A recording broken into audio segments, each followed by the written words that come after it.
Assalamu alaikum. Welcome to Saturday Live Night. The reason why we're starting late is because we just had the best food in a very long time from a brother who.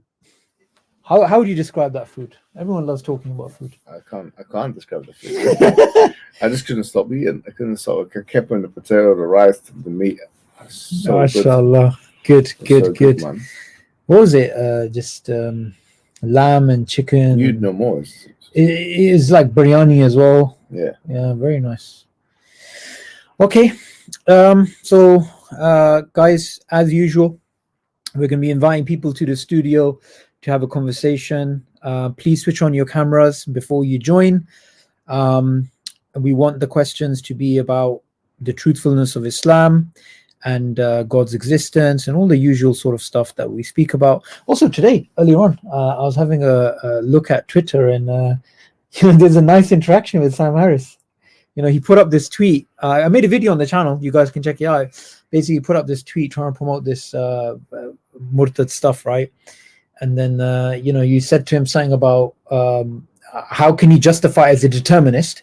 And then he tried to say, oh, you're confused about my position. And then you said to him, well, no, actually, your position, you refuted by Daniel Dennett, and you don't know what you're talking about. And then he just went silent. So it's very interesting how these guys, they come out with all their bravado, and then they just pretend like they never did that. Absolutely, and they know that they don't want to get into a back and forth, especially on these issues, because it's if what I'm saying doesn't have any point, then Daniel Dennett, his arguments as well, has no point. He has to throw his mate under the bus. So, and I think one thing which is important, I think hijab, very important to highlight here, is Sam Harris is not an academic. He got his PhD, and his thesis was not that great. And just getting a PhD doesn't make you an academic. You actually need to publish papers on the issues that he's talking about. It's not recognized as his opinion doesn't matter. Basically, you can just put it in that language.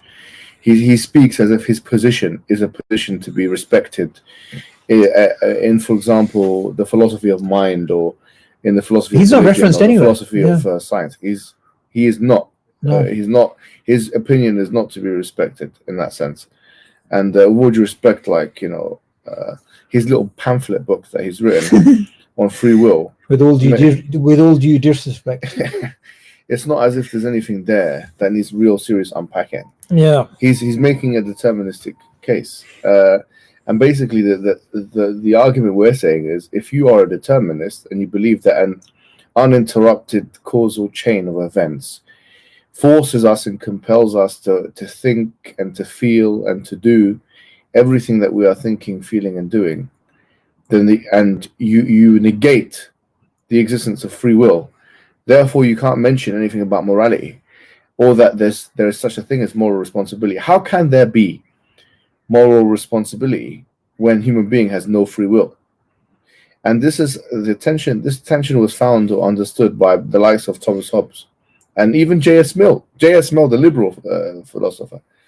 And these liberals, for that reason, maybe, perhaps, adopted a compatibilist position, which allowed for some, at least, compatibilistic understanding of free will to exist. So you can't have your cake and eat it both. You can't. And his issue was, he's talking about freedom against religious persecution. He speaks about values. You can't talk about freedom and be a pure, hard determinist. Which he is. So you have freedom, and this shows me again, it's the standard they have. When they have one standard for metaphysics and abstract discussions in the academy. That's right, yeah. And another standard for life. Yeah. And what we're saying is that, there is an inconsistency here. And he's saying there's no contradiction. He said, if you think there's a contradiction, there was a contradiction. And then I gave him a chance to clarify, and he unfortunately was impotent in so doing. I mean, what you can get from his reply, right? And you get this very often, not only from new atheists, but any of these pathetic opponents who want to quickly try and gain back some ground. You didn't understand me, or you're confused about my position, when actually their very position is the actual thing which you put in the tweet. You actually said, well, this is your position and it's not compatible, and it's been pointed out by the likes of others as well.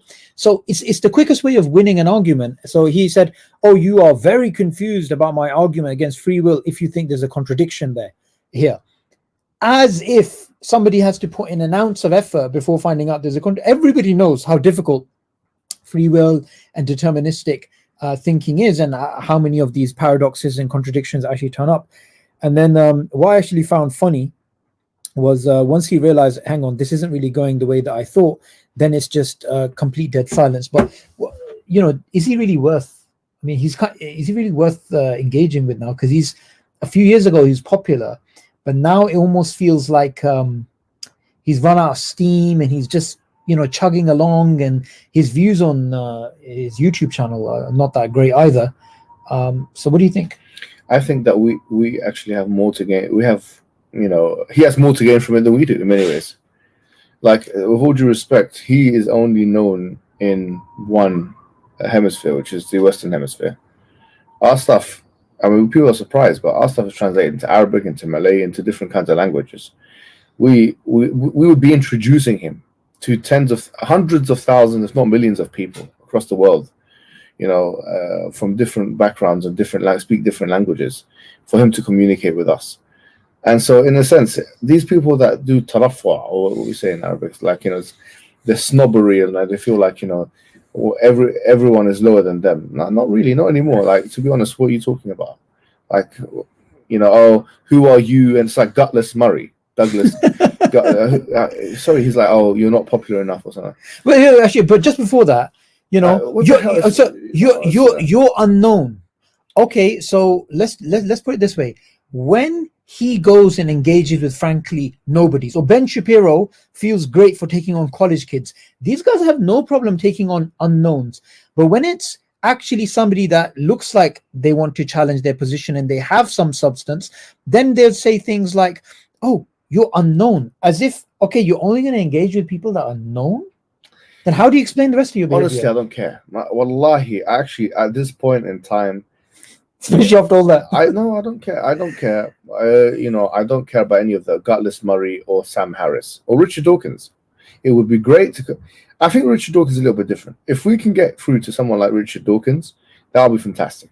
Sam Harris, to be honest with you, if I ask 100 Egyptians, 100 Lebanese people, 100 Syrians, 100 Saudi Arabians, who is Sam Harris, you'd be lucky if 2 of them know who he is.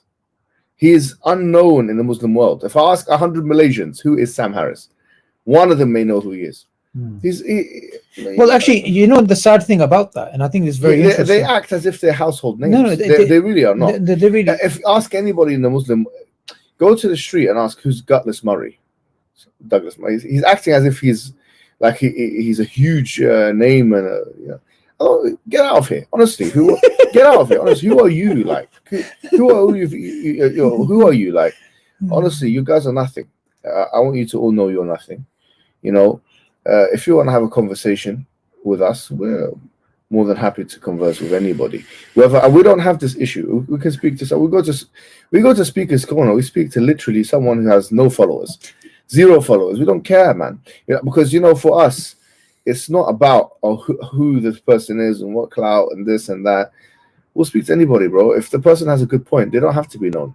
There's many people out there that are not popular, that are not known, that don't have social media following and don't have popularity, but their contributions are some of the best contributions, you know? That's not how we reject the premise in the first place. But these people are the same people that bang on about freedom of speech and all this kind of things. And they're the same people that try and either censor Muslims, or, for example, in your case, say, oh, you're an anti-Semite. Yeah. It's like, okay, wait a minute. You just said, and this is very interesting, guys, if you go back to the tweet, he said, you're unknown. And then he says, oh, you're a anti-Semite. You're a street thug. So obviously he's taking something to misrepresent. Now, what is the intention behind that? It's to simply say, I'm not going to talk to you. Well, it's no. Let's be honest. There are people that he's interacted with who do not represent the Muslim community whatsoever. For example, I'm not gonna give that person more credibility, but someone that supports extremist groups like ISIS, nobody takes this person seriously, and Douglas Murray would give this person serious amount of time. Why? Because he wants people to believe that this person represents Islam. When it comes to the average Muslim, then it's like, oh, you're unknown to me, and this type of thing. And you could sense the fear in the tweets. I don't know if you felt that. Yeah, I mean, like I said before, man, these guys, they're not worth even. I think they're not worth this much energy. Like, if I see a tweet of theirs, and the tweet army, I think that we have on Twitter, it's a big army, which now is getting stronger, much well-disciplined army. We need to continue this onslaught on them, embarrass them, and put them on the back foot. Because for the longest of times, they have been trying to push their narratives against the religious narrative. They did have a time where I would call it their golden age, 2012, which was about 2008 to 2015, like maximum. And then like the stagnation period, 2013, 14, and then the decline, which is now. Yeah. And I feel like, that time is no longer. The momentum is actually starting to shift in our favor. I believe the momentum is starting to shift seriously in our favor. And I think this is actually the first time that I know that in Islamic dawah, that people are they know who we are, who the traditionalist Muslims are. They know that we're no small number, and that we know that we have a voice that needs to be listened to. And that's it. And this is the golden age of, I believe it's going to be the golden age of dawah, internet dawah in the West. And what we'd like to do, and I think this is very important, Hijab, you alluded to it earlier, yeah? But it's not about a few people. It's an entire culture. It's an entire system, an ecosystem, and if you like, a mini society online. Like, for example, this has happened when I'm interacting with opponents of Islam and this type of thing. Someone will DM me and say to me, oh, there's this particular reference, or they'll do this, they'll do that, or you use this thing in your video. You get all these people helping and supporting and retweeting and influencing. And brothers and sisters and everybody that's watching online, this stuff is oxygen for the people to be able to thrive. How would you be able to survive in this online world without these people? So, we would really want to thank everybody that's watching. Everyone here, there's a beautiful hadith of the Prophet Muhammad sallallahu alaihi wasallam. I'm going to pray after this as well. I'll let you take a couple of questions and I'll come back, yeah? Sure. But where it says, جَاهِدُ الْمُشْرِكِينَ بِأَنفُسِكُمْ وَأَمْوَالِكُمْ وَأَلْسِنَتِكُمْ. That do jihad, struggle in the way of Allah with yourselves and your wealth and your tongues. Now, if you really think about it, how can you do jihad with yourself? How can you do jihad with your tongues? Well, the Quran gives us indication, وَجَاهِدُهُمْ بِهِ وَلَا تُطِعِ الْكَافِرِينَ وَجَاهِدُهُم بِهِ جِهَادًا كَبِيرًا. Don't obey the disbelievers and do jihad, or do struggle with them, with it, i.e. the Quran, against them, a big jihad. So now the Quranic narrative, our aim is to bring forward the Quranic narrative, the arguments of the Quran, the arguments of Allah subhanahu wa ta'ala to the wider community, so we can fulfill what the prophets came to fulfill, really. All of the prophets. مَا لَكُم مِّن إِلَهٍ غَيْرُهُ. Like, what Lord do you have to worship except for Him? That's what we're here for. And everybody listening to this stream right now needs to be not just a passive recipient, end user to this, what I'm saying, but we all need to start taking active roles. We're living in an age where there's actually no excuse. We can make so much change. We can have so much change on society by simply commenting on. I didn't realize that these people, wallahi al-azim, with all due respect, like, they care about the comments. They respond to tweets. You can have someone who's relatively got no followers. Yeah. And we're not going to mention names, but their comments and stuff comments and tweets and stuff, every single one counts. Yeah. Every little helps, in this cause. Every like, every share, every tweet, every comment that shows support and goes against the a'da of Allah subhanahu wa ta'ala. Yeah. is the enemies of Allah. This is what we need. And so it's only a matter of time. And if we can't do this alone, and it's never been Muhammad Hijab and Sabur Ahmed and Amran Hussein and Hamza Sources and Ali Dawa and Zishan from Smile to Jannah and Hashim from Squeeze and Mansour and so on. It's never been these people doing anything. It's never been us doing it individually or even as a group. It's always been because of you guys at the background here, watching at home and helping from virtually from wherever you are, from whatever countries you are. It has to be like that.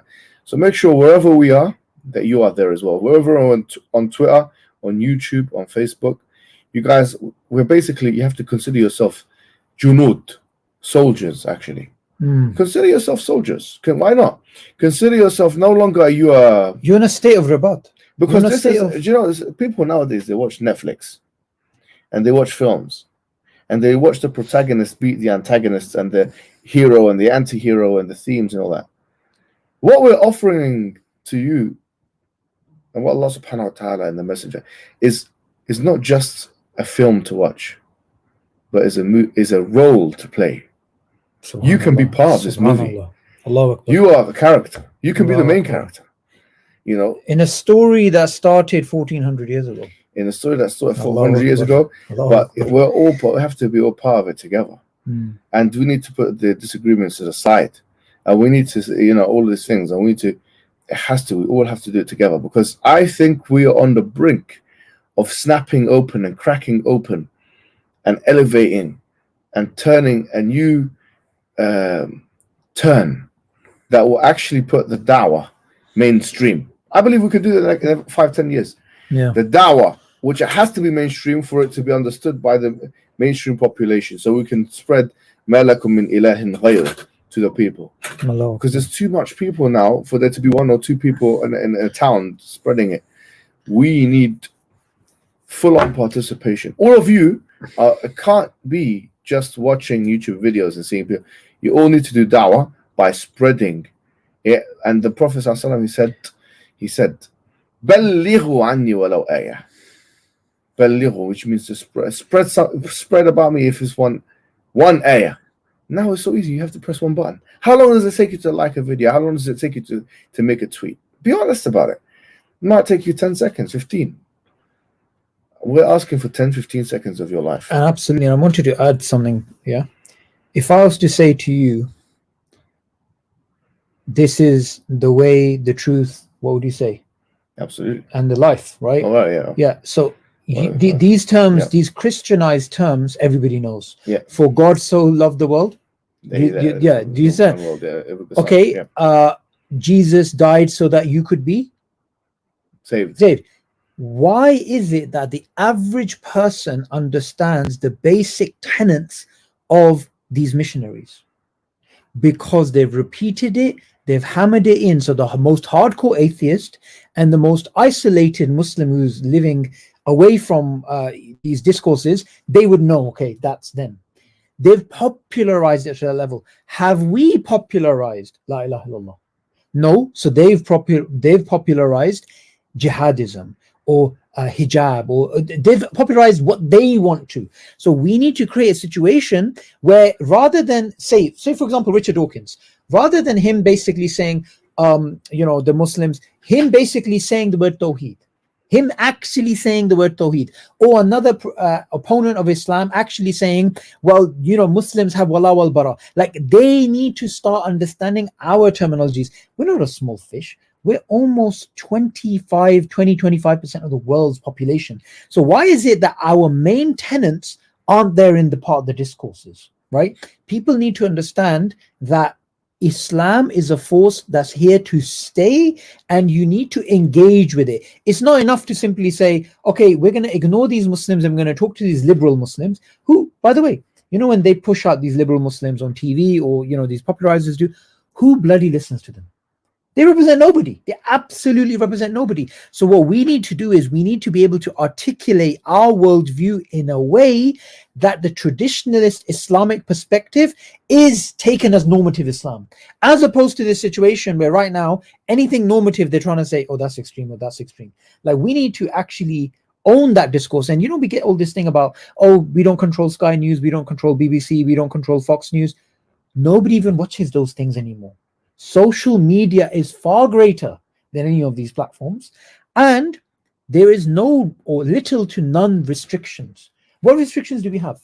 So when people complain about the media, that worked 20 years ago. Today, do you think that's even a valid excuse when people say, we don't have the media with us? When, like you said, we control everything. You complain about the media, but when you have a chance to change it, you don't put your money where your mouth is. Now, I'm speaking to the people right now because I personally think, based on the events that have happened the last few months and the events that will, believe me, think happen in the next 6 months as well, with the dawah, that we have to work as a group, as a family. We have to have a collective sense of mission. We can't think of it as, oh, let them do it. Diffusion of responsibility, the free rider problem, or whatever it is. Yeah, it can't be that. I like that. Yeah, we need you as much as you need us, as much as we need each other. Yeah, and this is al-Muslim lil-Muslim kal-bunyan, and that's what it is. That the Muslim to the Muslim is one building. Yashuddu ba'dahu ba'da. So just before that, like for example, this new brother came, Detective O'Will. Then you get Halal Homa. You get Mukeeth Khan. You get these. There's so many of them. Muhammad Hadib. These are the people that speak most. We see them. We know who they are. We know that these people, because these are the hardcores. These are the loyalists. These are the front line soldiers. Now you can decide to be a frontline soldier or not, because there's all different kind. We're all family here. But the front. I know that not everyone's. I'm not trying to make this video 100,000 views. But it's not. If I make this video 100,000 views, it's not going to be as effective as if I'm speaking to the people that I know every week we're speaking to. Because these are the guys that. This is your tribe. This is the tribe, right? Because we have to understand something. Imam Mura. Yeah, we are the ones that are going to make the difference. It has to be us. We are the vanguard. We are the vanguard, and then after that we have whoever it is after it. لا يستوي منكم من أنفق من قبل الفتح وقاتل أولئك أعظم درجة من الذين أنفقوا من بعد وقاتلوا وكلا وعد الله الحسنى. So Allah, He says in the Quran, He says, لا يستوي منكم, non-equivalent to are you who gave money before the conquest and fought before the conquest of Mecca. أولئك أعظم درجة. They are higher in rank than the ones that fought after and conquered. So this is your chance to be on the front line.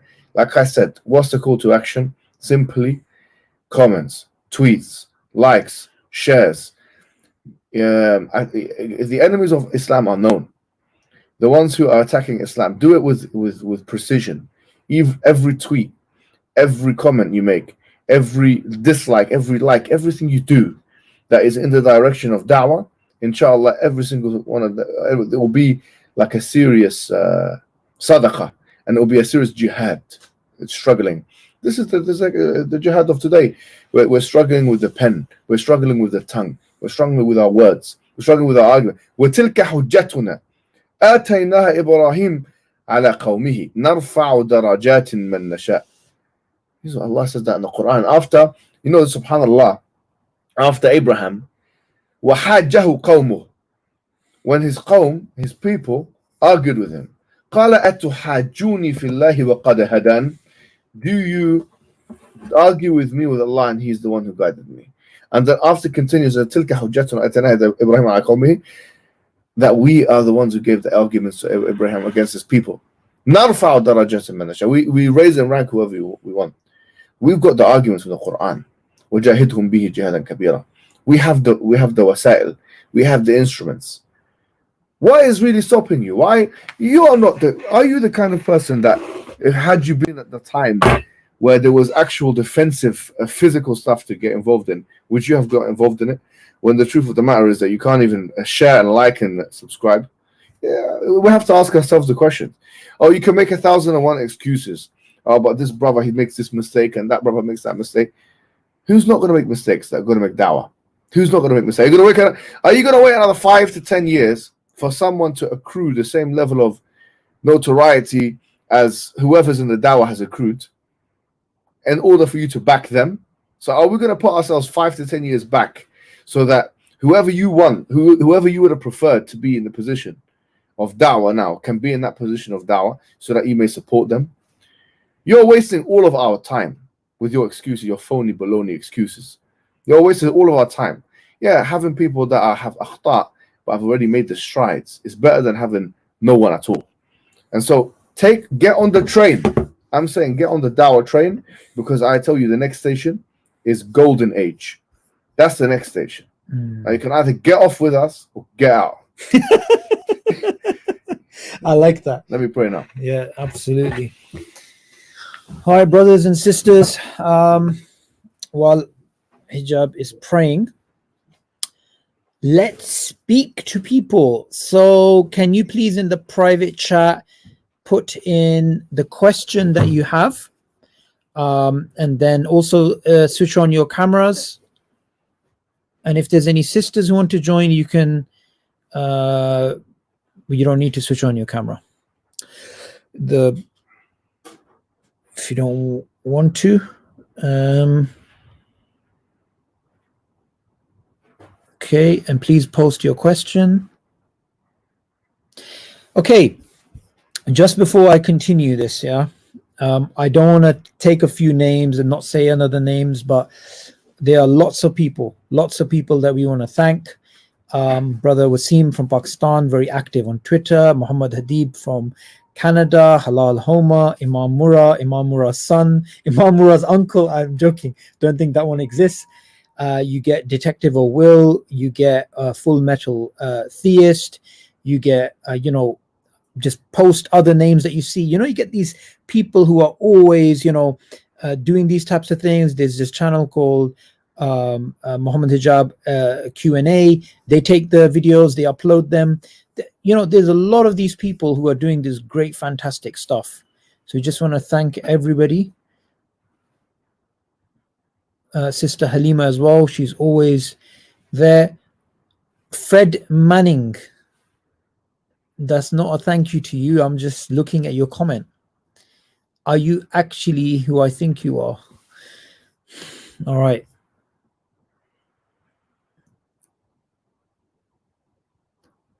Ming Han.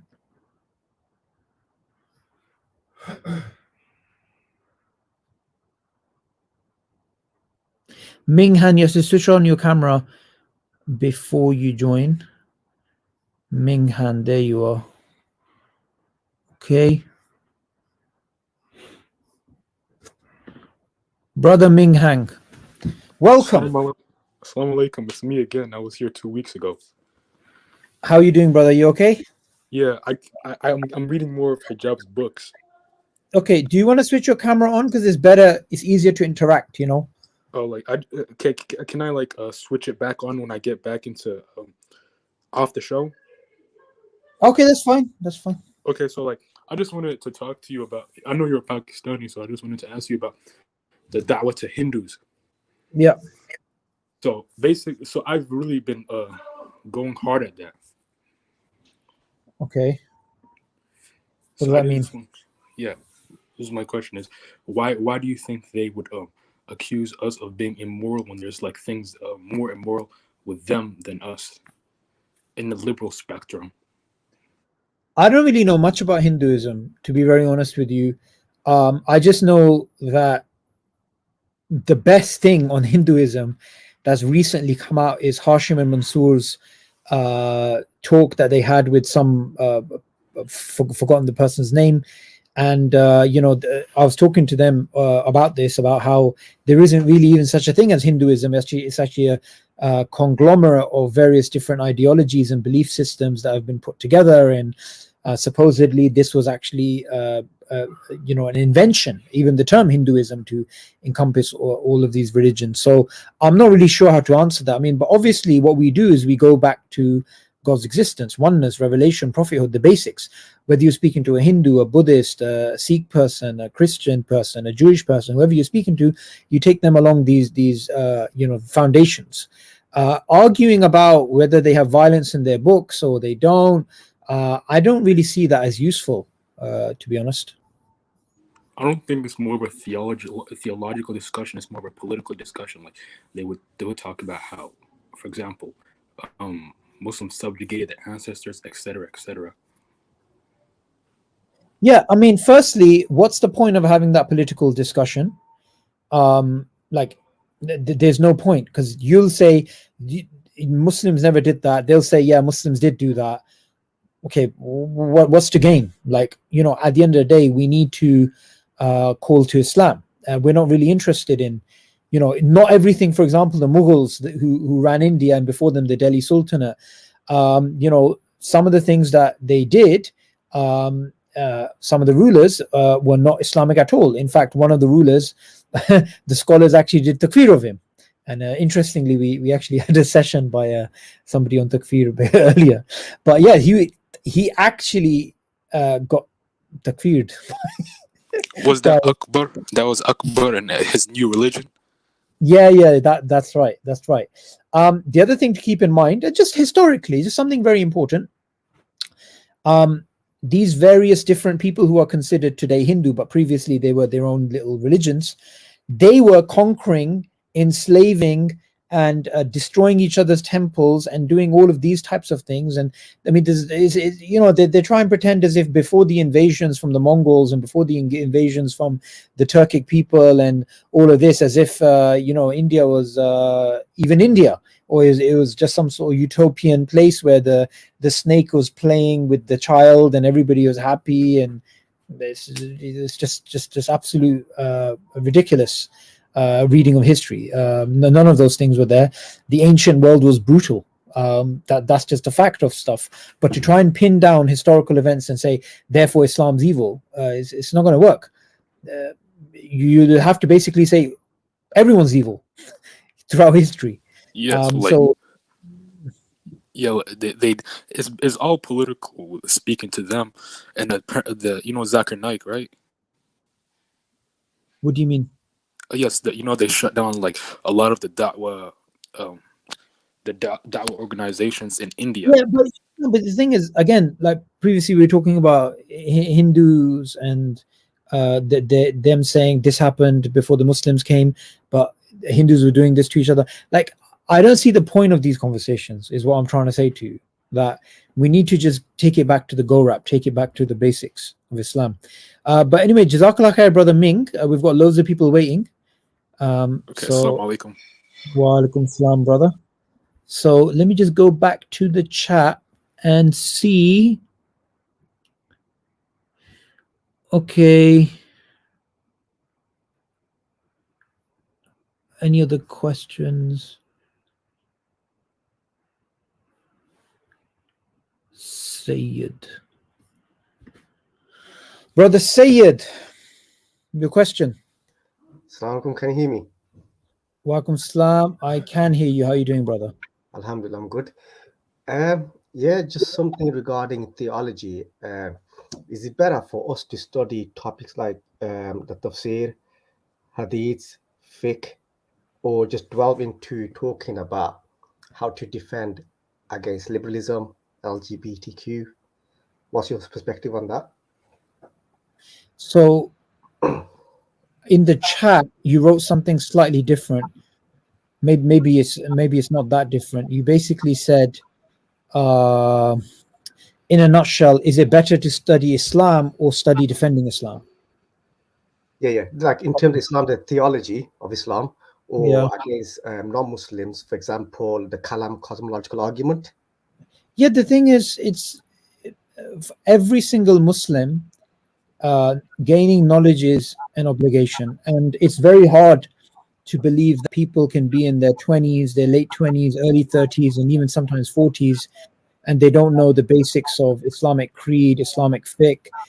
They should know the seerah inside out. These are all things which are very important for the Muslim identity, to be able to worship Allah. Lots of things. Gaining knowledge about how to defend Islam against Orientalist critiques, or critiques from other worldviews. That's something that a person should do later on, after they gain the basics of Islam. But it's never a dichotomy between it either has to be this or it has to be that. What obviously comes first is your own knowledge of Islam, and then later on, understanding how to take on the ideologies which are prevalent within your sort of sphere, where you generally interact with?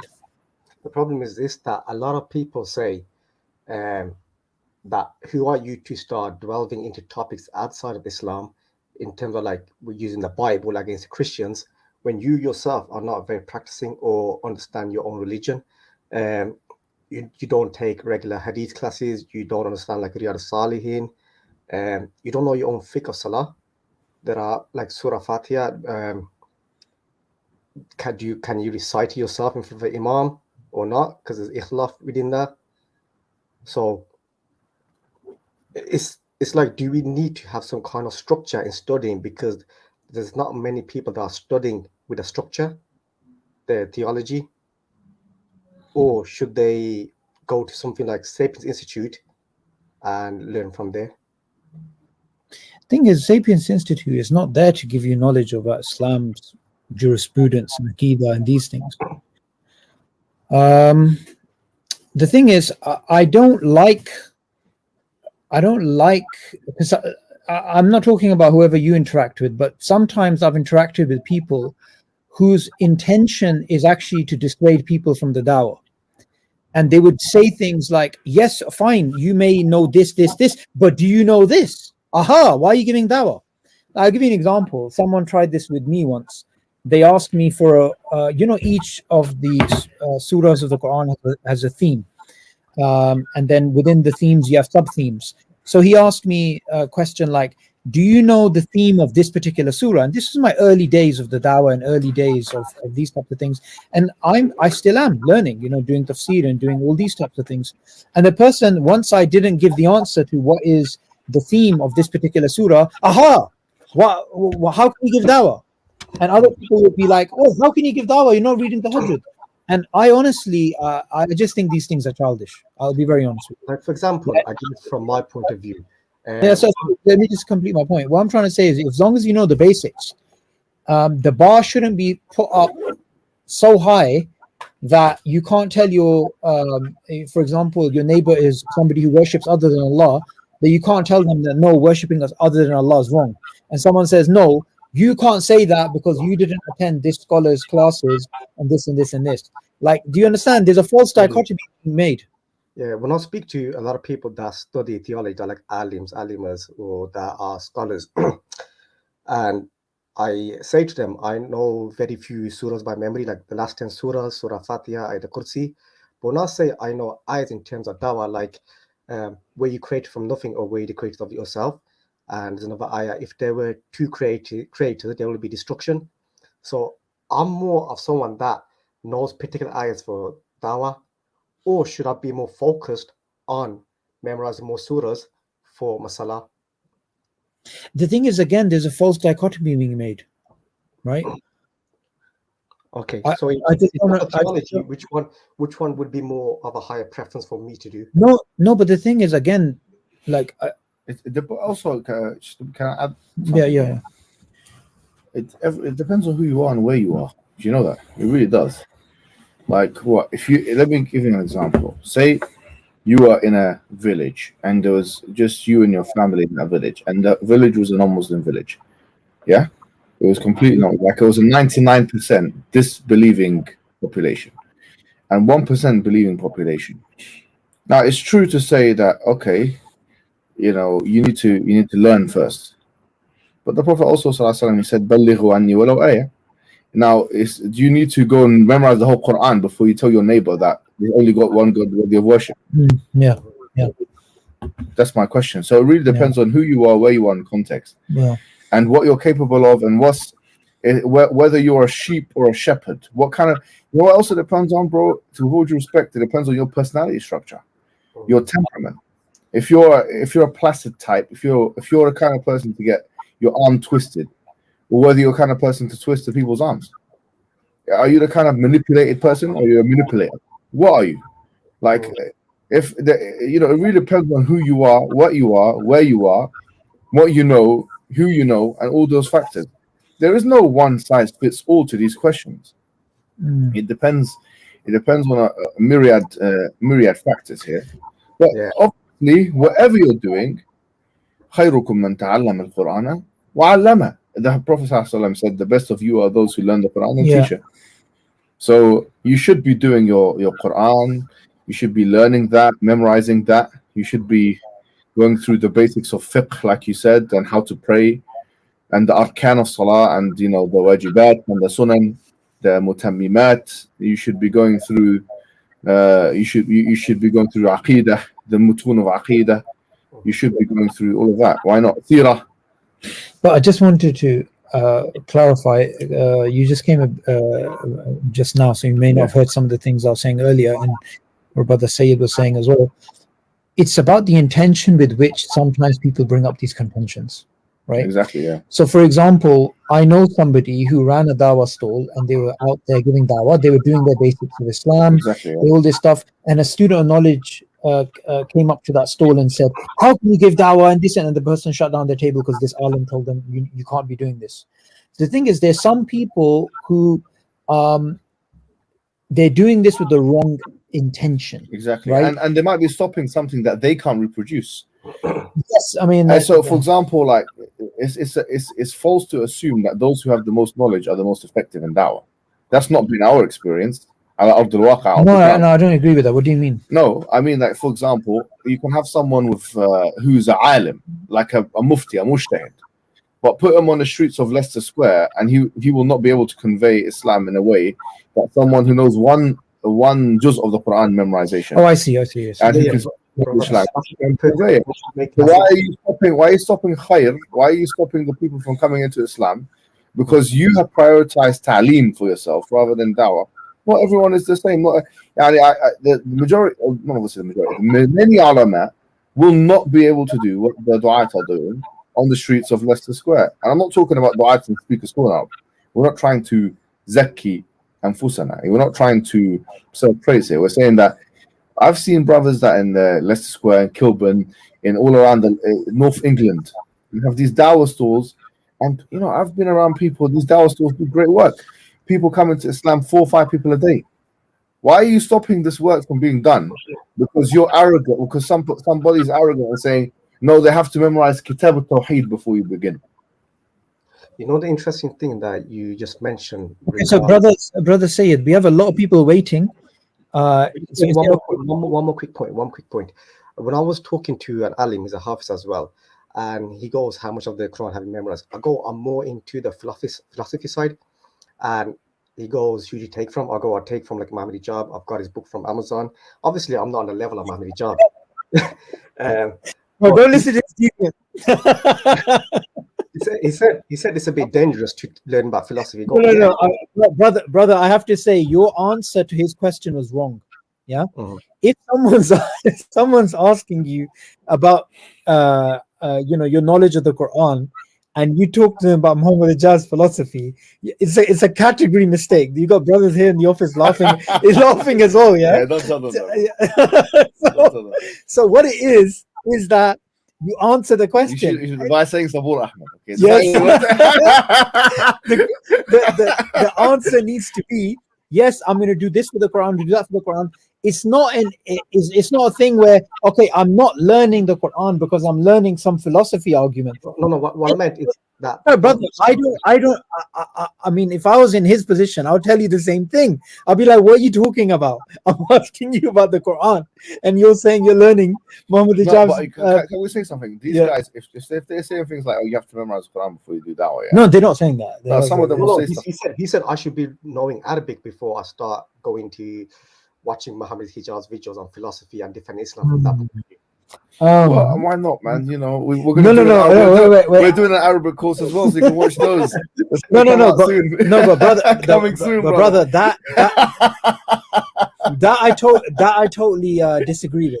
Yeah, I mean, I've heard this before. Why is this person giving dawah? They don't know Arabic. You're talking to a Christian. You're talking to a person who doesn't know Arabic. You're not going to. I would agree if you're going to do dawah in Egypt to the Coptics or something. And that's a life changing experience. But the thing is, look, these things are impractical. Yeah. Okay, you can't be giving dawah because you don't read the Tahajjud and you don't know Arabic, right?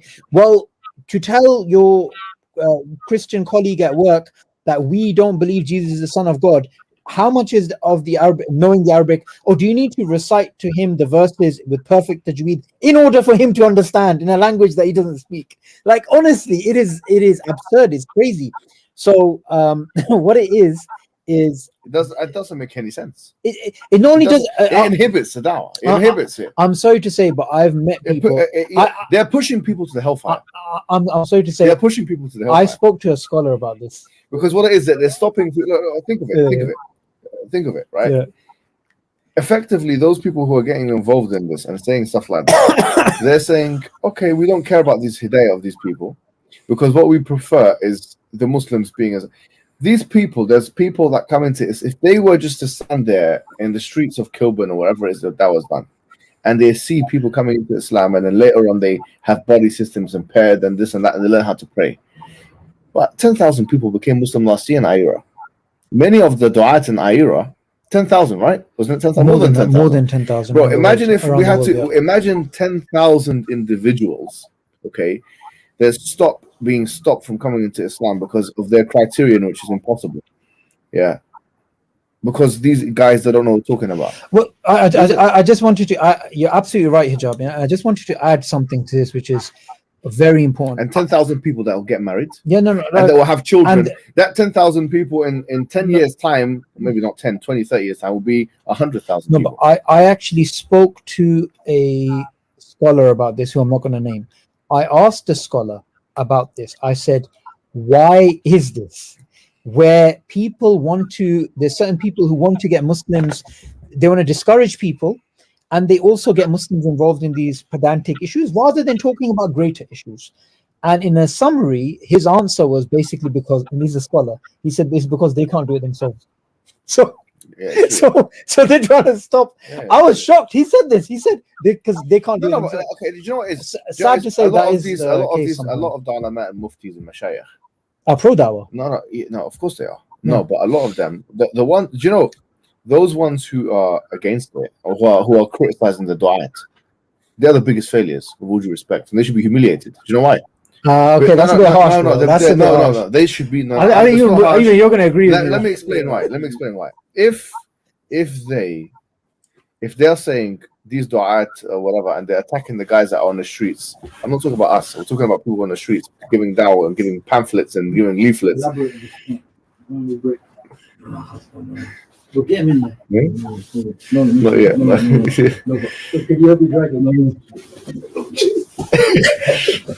Those guys, you know, those guys, the armchair critics. Okay, you call him. On this topic. No, I can't. On this topic, 5 minutes. I can't do it. He said he can't. He's come. Shut up! Why is this guy talking about my hoodie? I got this from Portugal, bro. They talk about from China, bro. It's cheap Chinese hoodie. This is shut your mouth, man. You don't know where I got this from. Shut your mouth, bro. You were talking about. I got this. How did the topic change to this? Why are you reacting to a comment by random I just saw some guy talk about a Chinese hoodie. Bro, that guy, it could be a 10-year-old making a joke. I don't know if Chinese make the hoodie or not. Let them make a hoodie, bro. I don't give a damn. Take it off. What am I gonna do? Yeah, what am I gonna do? What am I gonna do, bro? You tell me why you wear the cheap hoodie. Well, let me see what you're wearing. Put your camera on. Let me see the clothes you're wearing right now, man. My cheap hoodie, telling me this and that.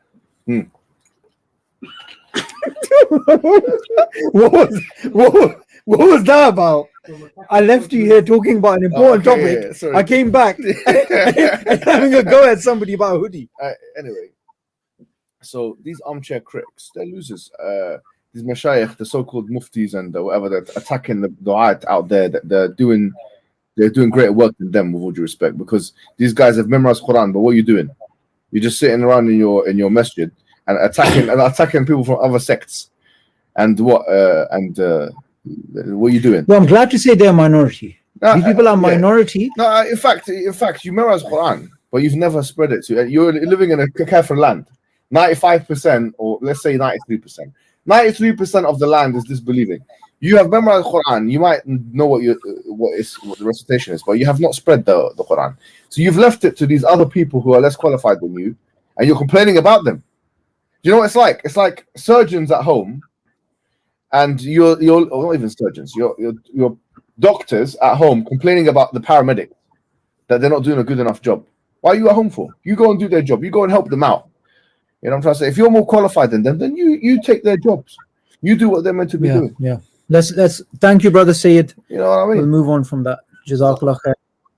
Sorry, brother Sayyid, we got into a bit of a. No, you got into an argument with someone about your hoodie. The guy was talking about cheap hoodie and this and that. I don't need to buy expensive. Look what this person wrote. I don't need to buy expensive. What's your reaction to this? What's your reaction to that? What is that? You know, see. What does it mean This what's his name? The atheist don't need guy to buy who was expensive clothes. okay. In the private chat, Safe, can you switch on your camera in the back room so I can see who you are, please? Yeah,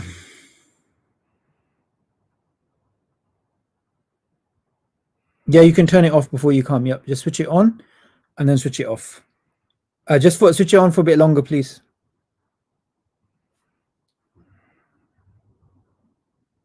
There you go. Yep, that's fine.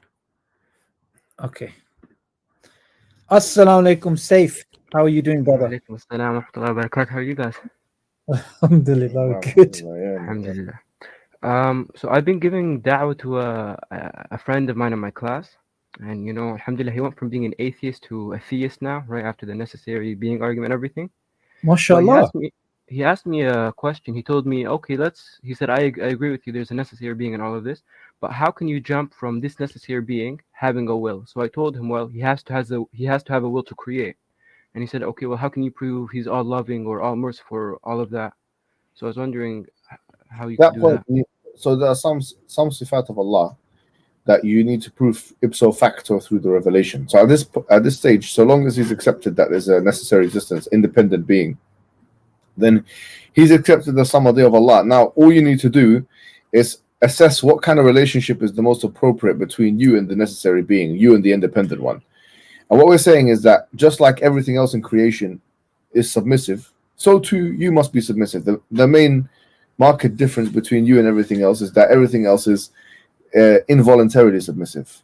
Taw'an aw karha, as the Quran says, everything comes voluntarily or involuntarily. And they say that we come voluntarily, but we as free-willed volitional creatures should be voluntarily, submissive. So that's the thing. Now the question should be an existential one now, and that's what the Quran says. There's a human being think that. Does a human being think that he's been left aimless?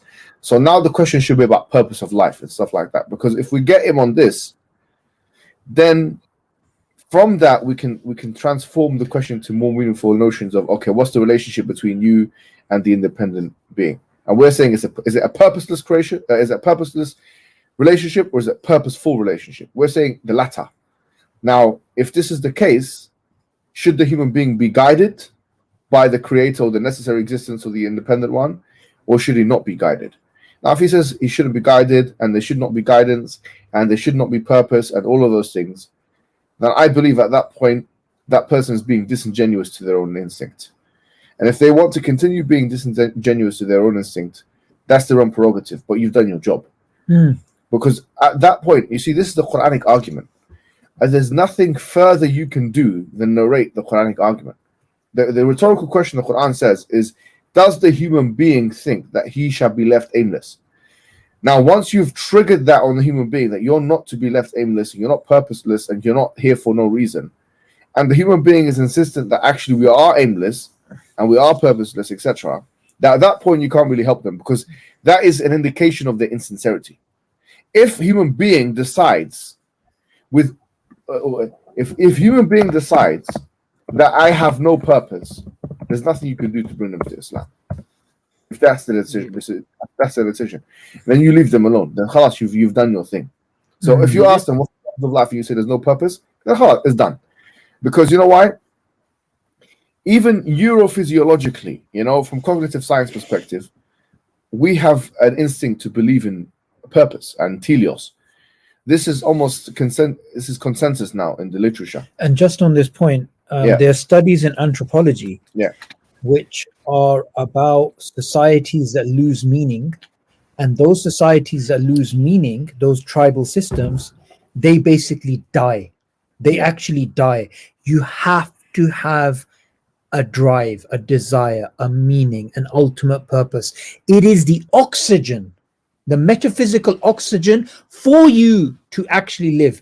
And today is the only society in which we have this thing of, reality is what you make of it, in nihilism and this and that. But the ancients, who we see as primitive, they actually understood. Why is it that today you find the new atheism movement is dying and is pretty much dead? Is because it did not provide people with an alternative. So for example, there's this thing that this school teacher was saying. This is a really strong point. The school teacher, I don't know if I told you the story, but Imran Hussain, he talks on nihilism a lot. The school teacher said that she taught her one of the children at school, and she introduced him to Richard Dawkins, or he got introduced to Richard Dawkins, and now that child's depressed because now everything's meaningless. And now that teacher's reaching out to Dawkins, like, okay, what do I do now? Like, when you call to a worldview like Islam, okay, you come into Islam, okay, what we're going to teach you? We're going to teach you the love of Allah, the hope in Allah, the fear in Allah, following the messenger. We're going to teach you Aqidah, we're going to teach you Wala wal Bara, we're going to teach you the fiqh of Islam, X, Y, Z, this is your ideology, blah, blah, blah, blah, blah.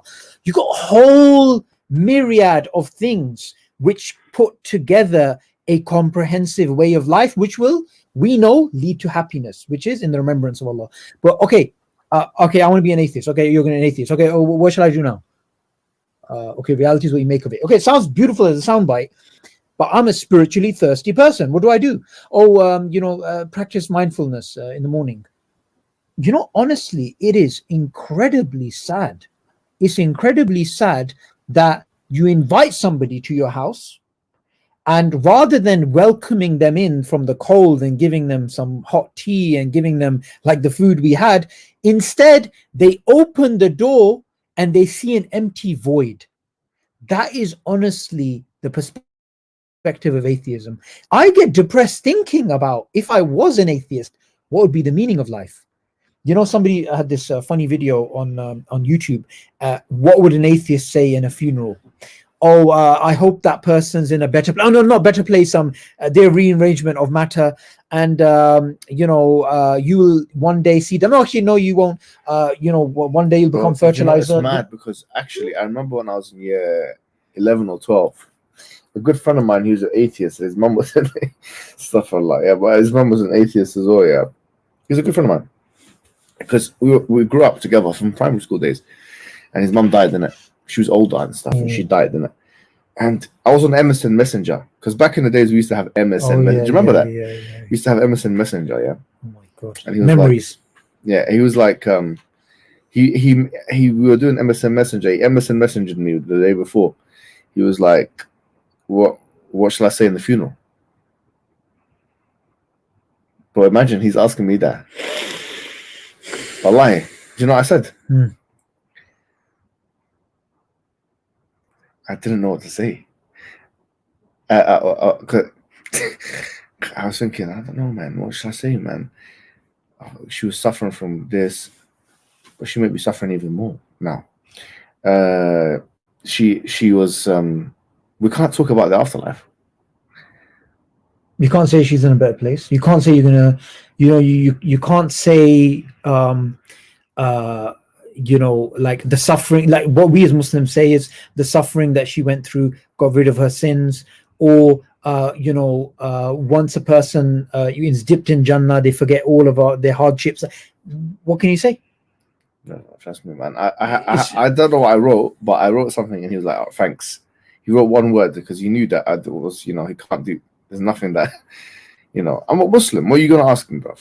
You know what I mean? So. These people, man, honestly, I feel sorry for them. I'll tell you something very interesting. There's this guy who wrote a blog on this point, that he was a practicing Christian, and he he had his local church, he has his local pastor, he has his local little Christian community and this and that. Then over time he got influenced by atheism, became an atheist, and had many friends who were atheists and this and this and this. And anyway, later on in life he got diagnosed with cancer. And once he was diagnosed with cancer, he would obviously turn to his friends for help, these atheist friends of his. And he said they didn't know what to do. They can't console him. They can't, tell him, this or that. And for them, it became uncomfortable because they don't want to think about death. So in fact, they were trying to avoid him. And you know what he said he did? He said he went back to that church of his that he went to many years ago, and the pastor sort of just welcomed him with open arms. Because look, of course we disagree with Christians theologically, but they still have meaning. They still have something. They still have some, as in they have a faith in God, right? They have something. And if you don't have anything, like honestly, it is the most bleakest, darkest, dampest thing you can imagine. Even thinking about it can actually. No more, bro. Yeah. What diabolical, depressing thing to think about. Let's bring on somebody that's gonna cheer us up. Come on, guys. In the private chat, someone asks a different question, please. He's got a Badi Muslim there. Oh my god. I've never spoken to a Badi Muslim. Let's get. Okay. Put the Badi Muslim, please, man. Assalamu alaikum, Said. Hi, hello. Can you see me? Brother, how are you doing? Fine, and you? Good. So you said, I have, yes. Yeah, you said you're an Ibadi Muslim. Like, I don't know much about Ibadi Muslims, but like, can you just explain what that is? So basically, the Ibadi Muslims like really sect. What? Are you from Oman? Are you from I didn't hear. Oman? No, I am from Algeria. Oh, Allahu Akbar. Never heard of it. So we are like 1% of the Algerian population. Something like this. are there Ibadis in? Sorry, is there Ibadis in Algeria? Yes. It's like 1% Like of the 1%. Algerian population. Yeah, exactly. Mm. And I think the majority are in Oman, basically. Okay, yeah. Go ahead. bro. And the sect basically it's I don't know, it depends. It's like, like in Islam you have basically three sects, like the Sunni, the Shia, and we have like the Khawarij, basically. And some people say like the Ibadi is part of that. Exactly. But it's like the most moderate ones, let's say. Oh, yeah. No. That was just a bit shocking for me to hear, yeah? No. Like, Not what you think. It's okay. No, sorry. it's not like the terrorists, like they they were like the Ibadis, like the part of, let's say, like. Okay, Said, face again, brother, man. Let me speak to you. I don't like this thing, man. Just don't worry, man. We just want to talk to you for a bit. Okay, yes. Yeah. Well, I want to ask you about some things because I'll be honest, yeah. I haven't seen your. Can you tell me what the names of the books, like your Maraja, are? Because a lot of the Ibadi stuff is Batini. Like, I don't know where you guys hide it or something, bro. But tell me what books I can refer to, just because, like for my own time. I'm not an expert really, so I really cannot tell you what are the books. Where did you get your understanding of the beliefs? Okay, so I really got like a basic education, like so where I grew up in. So they teach us a little bit of, the basic really, like just the Aqidah stuff, a little bit of that. But but in the Maraja, really, I'm not really an expert to really tell you exactly what. Any alim, any person that we can research that you consider like as an expert, because this is interesting. I can look at that for you and send that to you afterward if you want. Okay, all right, Khalas. Let me ask you some questions. All right, so I know that the Ibadis, or at least how we understand it. Okay, and obviously I have to speak here as an outsider to your sect. Yeah, how we understand it is that basically Ibadism is the living remnants of Khawarij or Kharijism. Yeah, in so much as in so much as that you guys make takfir on the kabair. Is that correct, or is that false? Yes and no. So the takfir of like the ibadi has like a different concept of takfir. Like it's like takfir, but it's like they tell you they are fasiq, basically. So but you are not outside of the religion. It's like kufr ni'mah, they told it. They say it's like kufr No. ni'mah, but you are not kufr millah. So they have two concepts of takfir.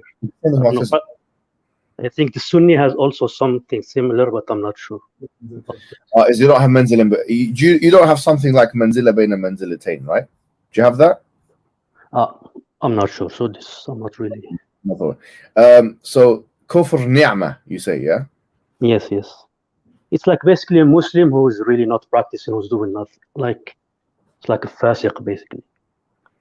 But we don't consider him like you. It's not like you have the right to kill him or you have the right. I don't know. You don't treat him like as a disbeliever. So but is you can marry and everything. No, but my question is that person hell? For example, can you eat from their meat? Can you marry from their women? Yes. Can you pray behind them? Yes. You can do all that. So the ibad is like. So if somebody does qatl or something, like someone does a major kabira min al-kabair, and for example, he does qatl, he kills somebody, right? Would you consider that person still Muslim? I mean, I don't know. Like, if a Muslim kills, what's like the hudud about that? You kill him. I mean, if he's a Muslim or not, this I'm not an expert, so I really cannot tell you. I mean, does the fi'al of killing him, does that make him into a kafir or not? I mean, in my opinion, no. I mean, I don't see why. Because if he believes in God and everything, but maybe you can. Maybe once again, because you don't have the maraja, because you don't have the books, but this is not classical kharij. You know, is this what your books? What they taught? I mean, I didn't read all the book. I'm not an expert. I'm really like studying mathematics and everything, so it's not really my area of expertise. But in what they taught us, there was nothing like there. I mean, the other Sunni like sects and everything, they never like really taught us that there are, I don't know, disbelievers or any of that. You can really, it's really my honest opinion. Okay. No, I understand that. So what from what you've been taught is different from the Sunni mainstream understanding? Okay, so there is some stuff like in the question that I asked, like about the creation of the Quran, for example. Like the ibadith. Yes. And okay, the khulud fi nar. So if a Muslim enters the hellfire, he's forever. It's like that's one, I think, major thing. And I think there is also like ru'yatullah, like seeing God like in the hereafter. Yes. So there is some stuff like. Can we go through some of this masail? Like, can we go through some? I want to see your. I'm guessing I have already an understanding of like what you would say to some of them, but just for the sake of argument, right? Yes. So how would you do tafsir of the qawl of Allah subhanahu wa ta'ala when it says wujuhun yawma idhin nadira? I think from the ibadi perspective, they say that like nadira means waiting, not seer. Like, because there is in the Quran like some similar stuff, like unduruni, like in the Quran there is some ayat that say that. So they say like it's not seen but waiting. The meaning of that, not it's like you wait, not see. Like the literal meaning of that. Okay. What about the ahadith about the same matter? What that you see? Okay, maybe I think maybe the difference is there. So what the ibadi exactly say, like if there is a hadith that contradicts okay, like the Quran or logic or something, they probably not take them. Books of hadith you guys accept? So there is one book of hadith called Mujma' al-Rabi' ibn Habib, which has it's really small one. It's really small one. Mujma' man? Rabi' ibn Habib. It's really not that known. But don't say Rabi'. I'm joking. Mujma' Rabi' ibn Habib. Exactly. Yes. And No, we take the Sunni also maraja, like all the fiqh issues, this like Bukhari and Muslim also we take them, so it's not rejected or anything. Okay. So what about the khalq of the Quran? Like, okay. Actually, that's my question. That's my question. Okay, fine. But before we get there, right? Before we get there, the ru'ya of Allah subhanahu wa ta'ala, yeah? As I'm sure you're aware that the Ash'aris, the Maturidis, and the Hanbalis or the Salafis, they all believe in the ru'ya of Allah. I'm not sure if you know that. Not really, but yeah. I know that Sunnis all believe in this. More than ijma', almost, it's not just because of the ayah, by the way, but it's also because of the many ahadith. Okay. The thing is, if you believe in ijma', I'm not sure what. First of all, what's your view on ijma'? I mean, I accept it. I mean, I'm not. But ijma', who does it include and who does it not include? Okay. This stuff, I'm not an expert on it, so I mean. Do you accept the ijma' of the, for example, fuqaha of the Sunnis? Yes, I accept it. Yes. I don't see an issue with it. I mean, this issue about seeing God is not really an important issue for me, and even for the sect. I mean, because it's not. I mean, it's something after, like, comes like in the akhirah. If we see God and it's good, if not, then it's not. Okay, really. You're not really strong on that. Fine, no problem. The issue of Al-Quran was. Yes, I think that's maybe. I don't see where's the problem in that, because for me, logically, it makes sense that to say that the Quran was created. I mean, at certain point, okay, God has always the ability to speak, is all powerful, or all doing and everything. But that the Quran started at certain point. What's the issue? What is the issue? How do you define Kalam Allah? I mean, Kalam is the speech of God. Like, I don't know. What is it?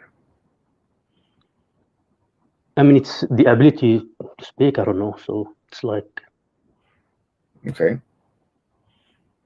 So what is the Quran? No, it's Kalamullah. It's like what God has said to us.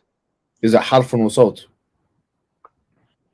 Is it words and sounds? Is it letters and sounds? I mean, I don't know. How can we really know? Like, is it words and sounds, or unless we have something clearly from God that says, okay, what is it exactly? I mean, but for me, I don't have an opinion in it. I mean, really, if it's okay. Well, forget about the word kalam. What does kalam mean?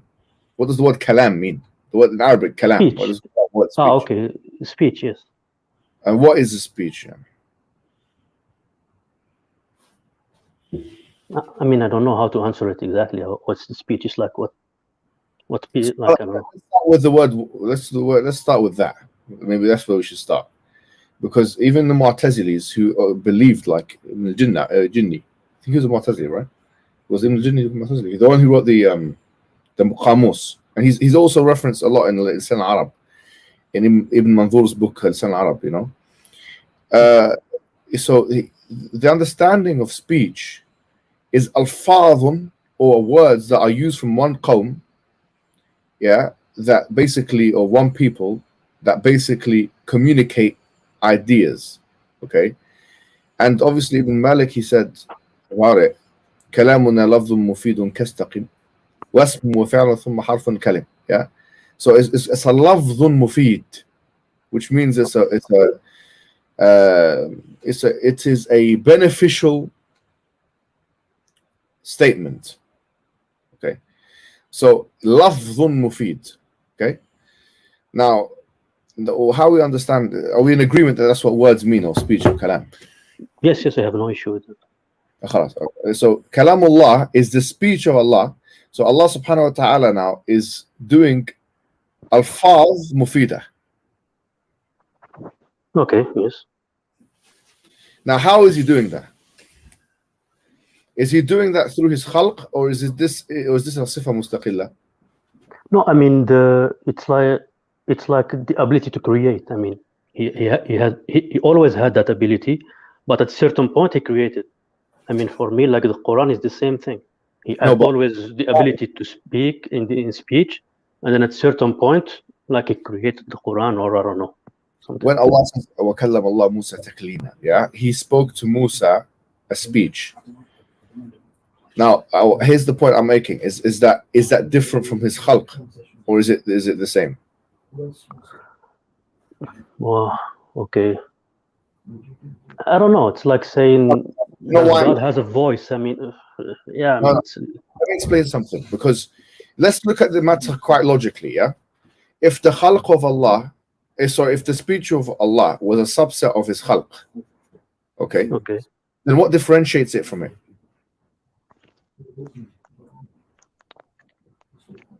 If the speech of Allah, if the kalam of Allah was a subset of His creation, then what differentiates His speech from His creation? Okay, I see what you mean. Yes. I'm asking you the question. I don't know. Probably not. Like, it's the same if it's. Pardon? So probably there's no difference. Probably. But if it's no difference, do you know what the issue is here? If it's is the sifa of is the sifat, or are the sifat of Allah, are they talazumi or are they mumkin? Are they necessary or are they contingent? They are necessary. Yes. Khalas. Now, if the sifa of Allah subhanahu wa ta'ala of speech is talazumi, which is necessary, and this sifa of Allah of khalq is talazumi, which means they can't be the same thing, because if they were the same thing, there would be nothing to do tamyiz of one over the other, because if there'll be nothing to distinguish one over the other. That would mean that they're the same thing. Now, what I'm saying to you is that it would be impossible to maintain that the sifa is talazumi, which is necessary, as well as different from one another. Otherwise, the word khalq and the word kalam would be the same, which is not the same in the Arabic language. Yes, but the action of doing it. So it's like, I always see it like as the creating some. Like, God always had the ability to do that, but then at certain point he did it. Like the same thing with the speech of Allah. Like, He always had the ability, but at certain point, like for the Quran, like example, like he like created it. I mean, or did it? I don't know. It's like the right word exactly. What I'm saying to like you it is that started. if the khalq and the kalam were the same and they're both talazumi, then this would be abath, that Allah is using two different words for something which is the same. It's superfluous. Why is He using two different words, which mean have two different dalalat in the Arabic language, to describe the same thing? It makes no sense. Okay. So what I'm saying is, just like Allah, His khalq, we don't understand the kayfiyah of it, yeah, because it will be tashbih and tajseem for us to try and do muqarana of it. Likewise, we don't understand the reason of, we don't understand what? We don't understand the speech of Allah subhanahu wa ta'ala. We don't understand it. How it bila kayf. That's why we say bila kayf. We don't know how it works. We don't know. No, I agree with that. So I have no issue with that. But like, it's like the creation of human beings, or like the heavens and the earth. Like it was not always there. Like, it started at certain point, you know? Yeah, well, that's the view of Ibn Taymiyyah and Ibn Qayyim. That is muhdath. This is not. This is the view. What you've just described there is huduth al-kalam. Exactly. Yes. Yeah. And this is what you agree with then, because it's Ash'aris and Maturidis who say that it's qadim, that the kalam of Allah is qadim, that it's eternal, pre-eternal. But it's Ibn Taymiyyah and Ibn Qayyim and others from the Hanabila and other people, they say that actually it's not qadim, it's muhdath. Because Allah said alif lam mim at one point, and alif came first and lam came after and mim came after that. So what you're saying, ihdath qawlullah subhanahu wa ta'ala, or the fact that it came in time is different to its khalq, which is its creation. Okay, I see what you mean. No, so I have no issue with that. Then if it's the ihdath for me, then okay, it sounds logical. So yeah. Hopefully that would. Is there any other issues that you wanted to raise, or something that you wanted to teach us? No, not really. Maybe I will think about it. Well, Jazakumullah khairan, honestly, it's been a pleasure. And if you have anything like Maraja or something, we want to know more about the Ibadi sect, just let us know, inshallah, yeah? Okay, where should I send that to you? So, You can send it darwiniandelusions@gmail.com. okay. Okay. It goes straight to the inbox. Thank you, Okay. Habib. Thanks. Thank you, brother. Thank Assalamu you, alaikum. Habib. Take care, inshallah.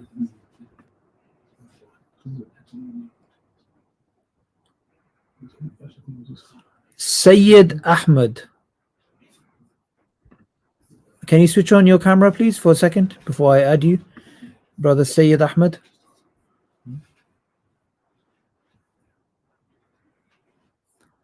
Okay, yep, I'm gonna add you now.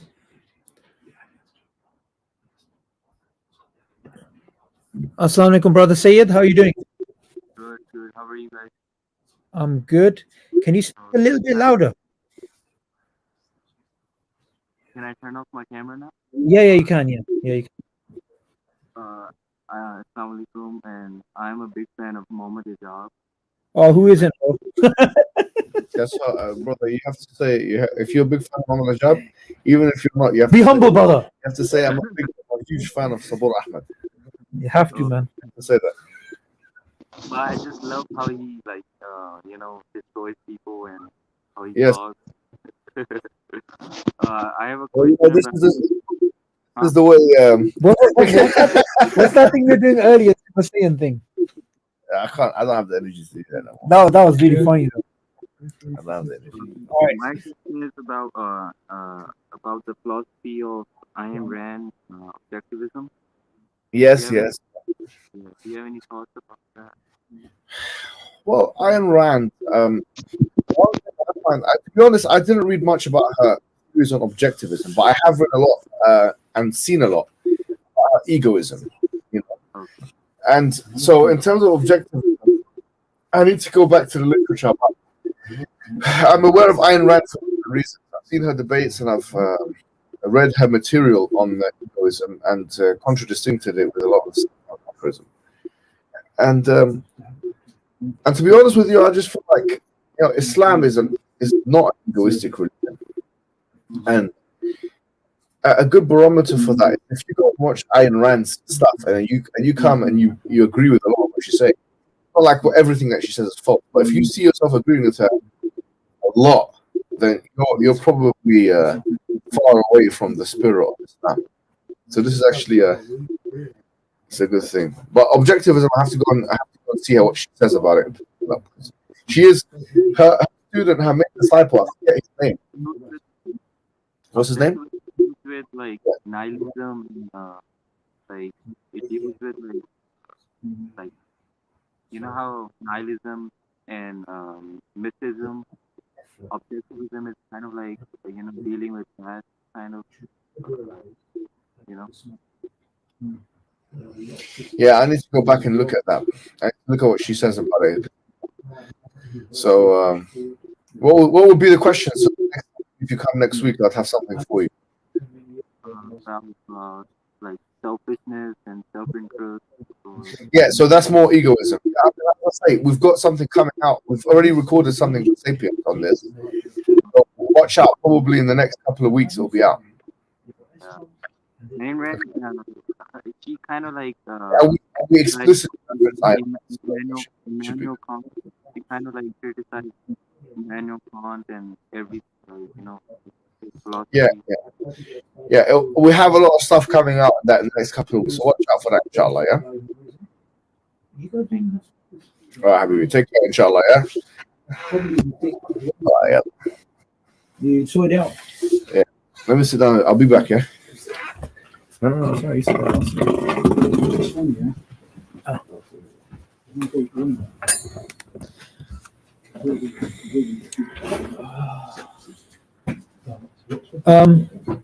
Well, you wanna end it? What do you wanna do? I just give me another 20 minutes. I'll come back in 5 minutes. Give me one of these guys. Yeah. Abdurrahman. Bro, just Abdurrahman, please. 5 minutes. 5 minutes, bro, please. Just 5 minutes. Just 5 minutes. 5 minutes. Bro. I have to. Bro, grab this guy. It's a conversation you don't. It's one's like college, man. Like have to do, yeah? I have to refute him, making me do this alone. Alone. It's a big decision.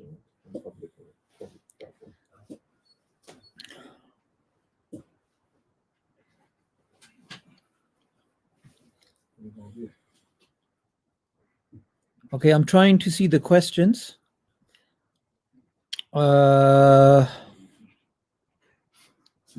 Basically, what is this?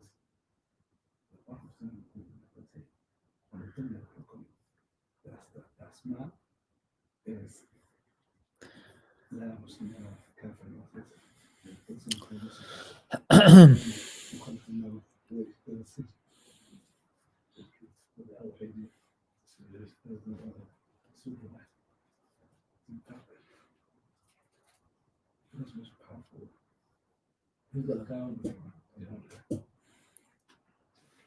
There's a question about free will, but I don't usually answer those questions.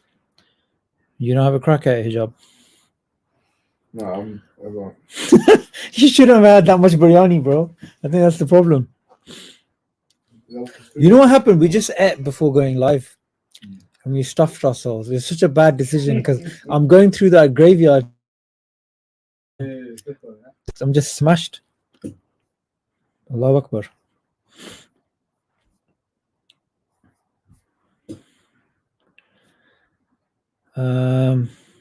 Qasim has a question about Roman versus Persian prophecy.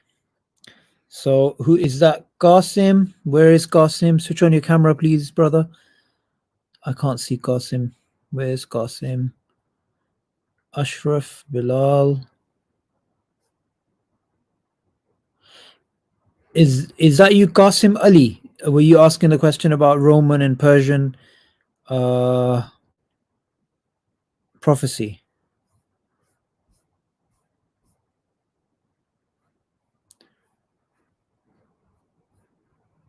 Where is the person? This is so confusing.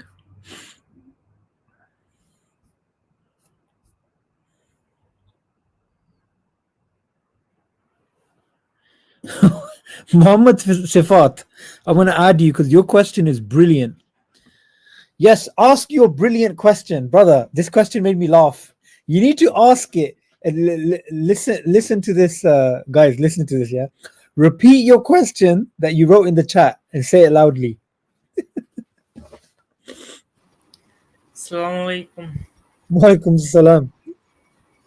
How are you? I'm good. So in my No. First, ask the question the way you wrote it in the chat, please. I'm not very good at English, so my question can be Okay, funny. right. Sorry, in the chat, you wrote the question: is studying natural selection shirk? Bro. Oh man. Sorry. Sorry, carry on. I'm sure you have an explanation for that question. No, I wanted to write haram. I don't know what was going on my mind. Okay, so your question is studying natural selection haram? Yes. Okay. I think this is good. Look, you're there. How can you? What is the criteria to call something haram? It would be obviously an injunction clearly specified in the Quran and the Sunnah, or something. For example, we derive it in terms of the harm principle. It'd be that. What other criteria would there be for something being termed haram? Qiyas. Yeah. Say Textual evidence. a textual evidence You have a qiyas. of But then maslaha and maslaha and these issues. Okay. But I mean, studying natural selection, is that haram or shirk? Yeah. Why would you, for example, think studying natural selection could be haram? So that is not the concept of. Bro, sorry, we just. But I think you're more dangerous behind the screen. Hey, sorry, carry on. Carry on. So that is not the concept of Islam. So is in my biology book there is something about that. So can I, mane, is that sinful or not?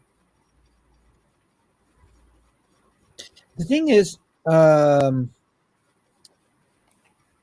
studying natural selection, biology, evolution, or anything in science, you know, why would any of these things be haram?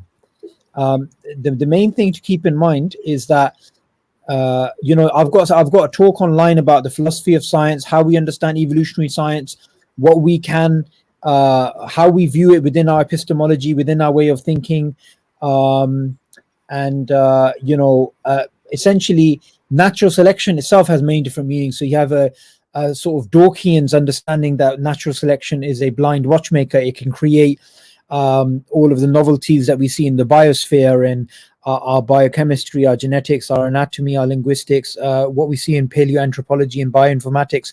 All of this stuff is the result of natural selection working on random variation. So there's that understanding, but there's also the understanding that maybe it's just a conservative force. It's sorry, we just have a bit of a distraction in the background. So yeah, I mean, overall, studying it is not a problem because it's part of your university work and stuff like that. But you know, understanding the epistemology of science, understanding the philosophy of science is important, because you may just come across claims about natural selection, what it can do, but it can't actually do those things. But those are claims, right? Yes. Yeah. Thank you. Any other questions, brother Muhammad Sifat? No, about the kirat. I mean, why there is the when the Uthman, peace be upon him, collected those pages and made a Quran. So why is there difference now? The burning of the Quranic manuscripts you're speaking about. Yes. I'm not very good at answering this question. I've heard Hashim Mansoor, Hijab, Adnan Rashid answer these questions. They're probably going to be better. So the next time they're here, maybe you can ask about that. Okay. Yeah? Thank you. Okay. Thank you, brother. Okay. Let's see what other questions are in the private chat.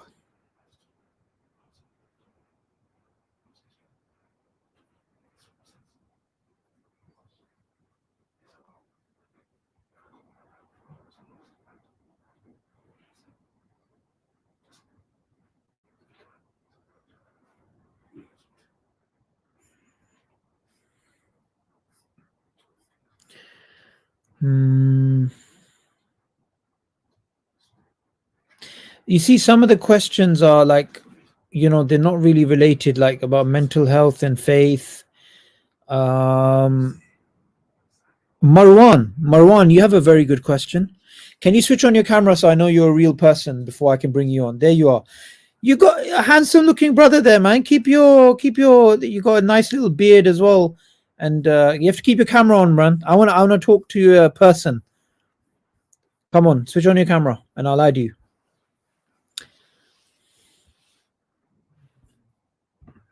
There you are, man. I feel so lonely talking to images. How you doing, man? You're on mute. You're muted. Where is your brother Muhammad Hijab? Disappeared again? He's right now. He looks like he's going on Twitter beef. He's probably just probably enticing some atheist into you know, just trying to refute them or something. I'm assuming. I'm assuming, yes, that's right. So where are you calling in from, brother Marwan? Canada, Montreal, Canada. It must be very cold down there right now. Oh yeah. It's getting cold. It's like, I went to Canada in November 2018, Oh my God, it was freezing. What It time was of the year? November. Well, that's Like, that's still honestly, not cold, you know. you know, if I was in Canada, yeah, I'd do hijrah. Right? I just go to a warmer part of the world. There has to be a better place than this. Well, Too cold. So cold, man. where would you go then? The United States? Hell no. I don't know. There's some nice places in America, no? Well, Just, by the way, you know, I'll just move to London. London's it's rainy, it's nice, the weather's manageable. well, I mean, now maybe I should start thinking about it then. Like I've been thinking about moving to Florida, but like once you hear those news about the states, crimes and guns and healthcare, education, just all. Brother, the It's whole not world's good. crazy. The whole world's crazy, honestly, yeah. There's so much craziness happening. You know, we look at the world today, and you look at the news, and you look at the various sort of things that are taking place. Like, honestly, it feels like the whole world is getting more and more insane. Like so, back in the days, you used to hear about crimes like, the people going to a bank and then robbing a bank, and then that type of thing. But nowadays, it's just bizarre. It's just it's in Japan. There's this guy dressed up like the Joker, and he just starts killing people. What the hell is that about? Like, what is that? Like, honestly, people have lost their minds. And you get I was watching some on YouTube, you get these crime documentaries and stuff, yeah. Yeah. And there was this guy who was he saw something in a movie, right? And then he wanted to reenact that, and somehow they ended up killing their friend. It's just, what the hell is that? Like, it's just It happened in the States. He was playing a video game, and then he went to kill his mother. I don't know about that. That's another one. I'm talking about. It's crazy. Yeah. And it's so mad. I heard a story of this couple in, I believe it was Korea. They were playing video games continuously, and their child, they didn't take care of the child, and the child died. Like, these things are unheard of. That's insane. You hear about old age pensioners getting robbed. Like, the whole world, like, criminals used to have some code or some system or some morals or something. Now it's just absolute nothingness. Yeah, it's crazy. Like, even if when you read Quran and you see like all the tribes that have been in the history before, and they got punished by God for what they've been doing, like, it's all now, right? Like whether it's Qawm Lut, like the LGBTQ, whatever it is, and idol worshiping, it's all here right now. So we're just waiting for the punishment, I guess.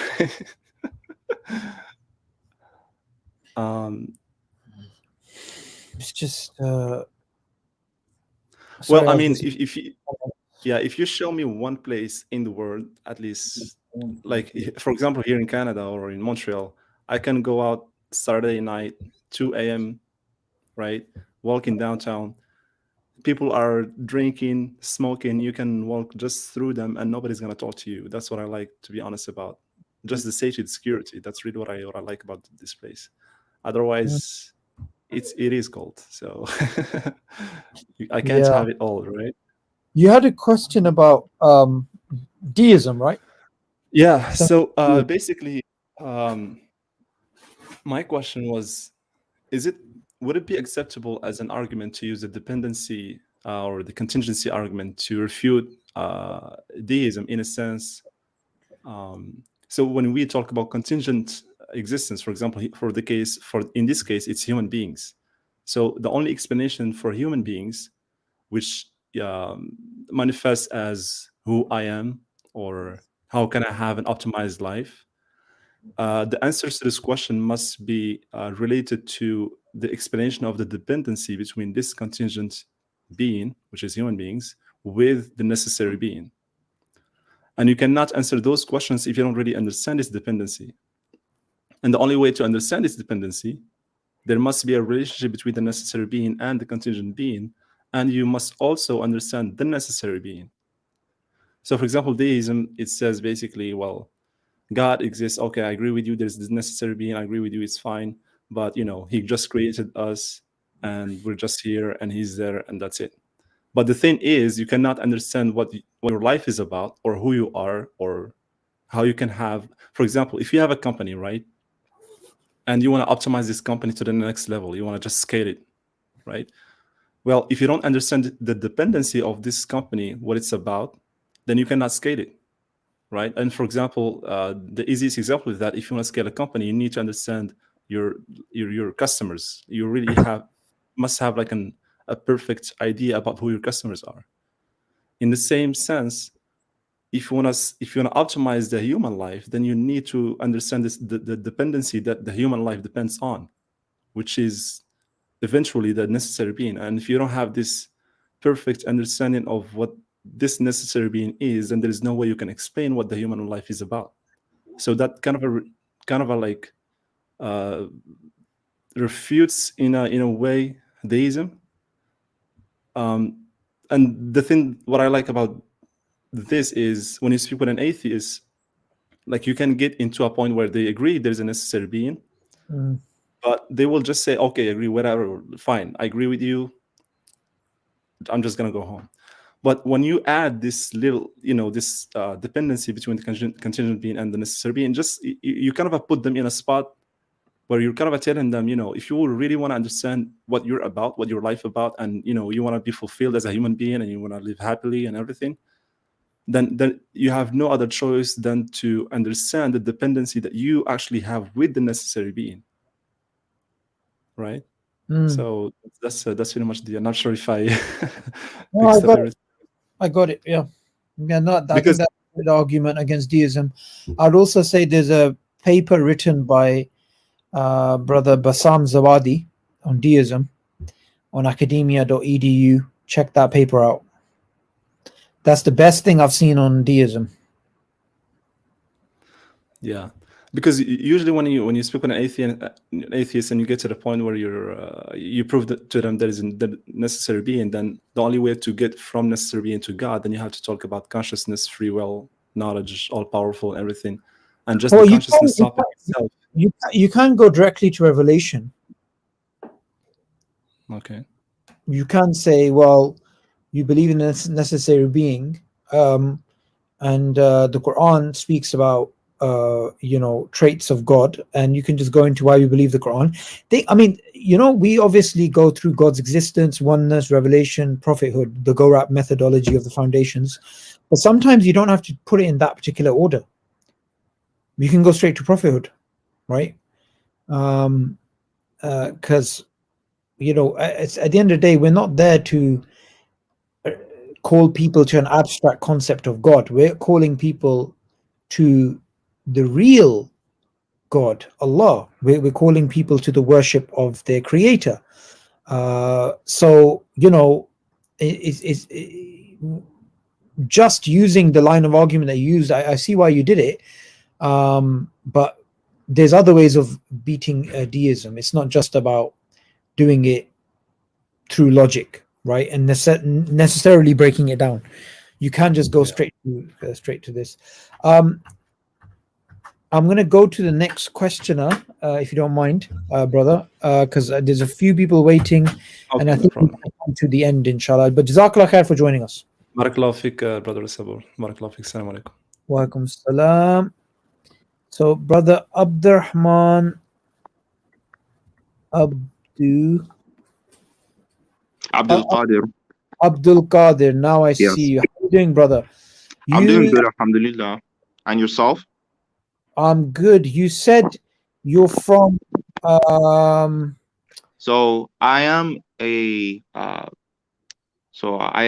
Yoruba Muslim in the diaspora. So I'm American Nigerian.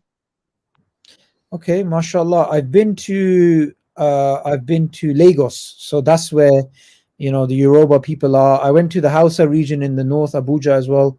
Okay. I had what do you call it? Jollof rice. Nice. Allahu Akbar. People, and I'm glad to hear that you had some jollof rice and you Yeah. had it amongst some of the best jollof rice makers. I'm sure Yes. some people will disagree.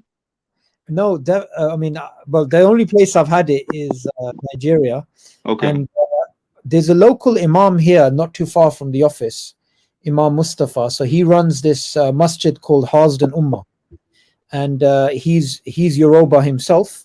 Okay. And what happened is he was a breakdancer, interestingly enough, in the 1980s. And he won a competition of breakdancing in the brothers are laughing, but it's true. He can breakdance even now. Yeah. Wow. So he came to London as a breakdancer in a competition and all of this. Yeah. And here, subhanallah, in London, he discovered Islam, right? Even though he was Muslim, like culturally. And then what happened, subhanallah, he went on to give dawah and to open up a masjid, become an imam. And, he took the Ira guys to Abuja and to Lagos so we can give dawah. So we had many different dawah programs. We went to one of the universities in Lagos. We went to the National Mosque in Abuja, that huge mosque. It's like 10,000. Right. 10,000 people. But yeah, I loved my experience in Nigeria. I would definitely want to go back, inshallah. People are full of life and energy. Yes. And I felt really small because Nigerians are huge. So, especially the Hausa people, they're huge. They're tall, they're big, and amongst them you can feel quite small, some of them. Right. I would say they are known for being tall in Nigeria.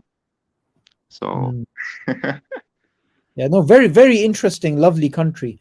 I've actually got a video on my channel when I was in Nigeria. We were refuting Darwin. Me and really, I have not seen that. Yeah, it's in one of the universities. Okay.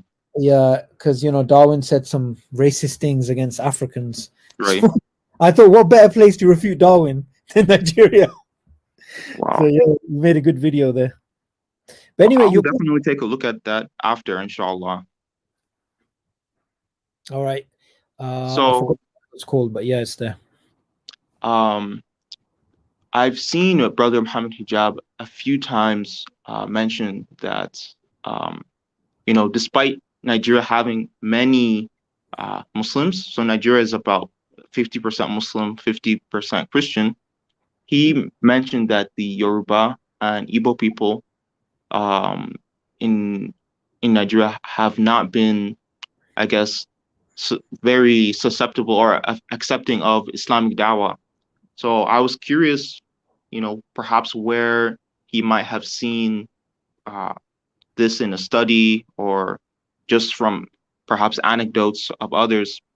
But I just thought perhaps I could talk a little bit about the dynamics of Islam amongst the Yoruba people, at least, because we are about maybe, I would say about 40% of Yoruba, 30 to 40% of Yoruba are Muslims. I would say the majority are Christian, but we aren't few. So okay, Yoruba are the people in central Nigeria, right? We are in southwest. Southwest, okay. Right.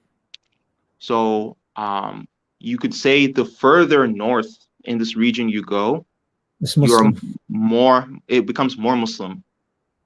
And the further south in this region, you could say it becomes more Christian. And I've done like a little bit of research myself into trying to see have the religious composition of Yoruba been the same. And it seems like perhaps in the 60s, there might have been a larger proportion of Yoruba Muslims, but Christians have been quite good in their, I guess you could call it evangelism. Yeah. Yeah. but basically we aren't few. There are some cities I would say are majority Muslim, namely Ilorin. That's a a Yoruba majority city, which is like it has Fulani aristocracy. So they were part of they were a Yoruba city conquered in the Fulani Jihad of the Sokoto Khilafa. Is that Usman Donfodio? Right, right. This Yes. was the Khilafah of Usman Dan Fodio and his progeny. They also fought the British, right? From my They did fight the British. yeah. And they, well, we know that they weren't ultimately successful, but it was lasted for almost 100 years. Yeah, correct me if I'm wrong, but from my understanding of Sheikh Usman Fodio and his work, and obviously the interaction of that state with the British and the colonial power at the time, was that they may not have been successful at warding off the British, but they were successful in terms of, in a way, they had a position of strength from which the British had to respond to, and also their curriculum and their educational programs to filter out beliefs which were heretical, which were being practiced by Muslims, because the Muslims of the region were mixing orthodox Islamic teachings with heretical beliefs, that he successfully, the Sheikh and his followers and the people after him, managed to purge Islam of those heretical innovations that came through the local people.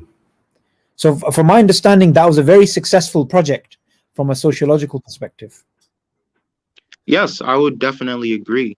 So at the time, Usman Dan Fodio, he launched the jihad in order to increase, you could say, orthodoxy in the practice of Islam in the region.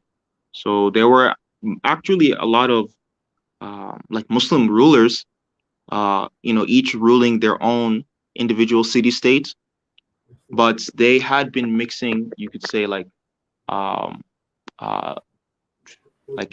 ethnic religion, like African religion, with Islam, and they were actually also stifling religious practice. So they would not, for instance, they would not like women like veiling, right? Or they wouldn't like the obligation of zakat to be like required for themselves. So these were some of the like mixing of religion with I guess cultural practice that Dan Fodio fought against, and he was able to unify a lot of the northern city states, and also some other areas which were not Hausa or Fulani.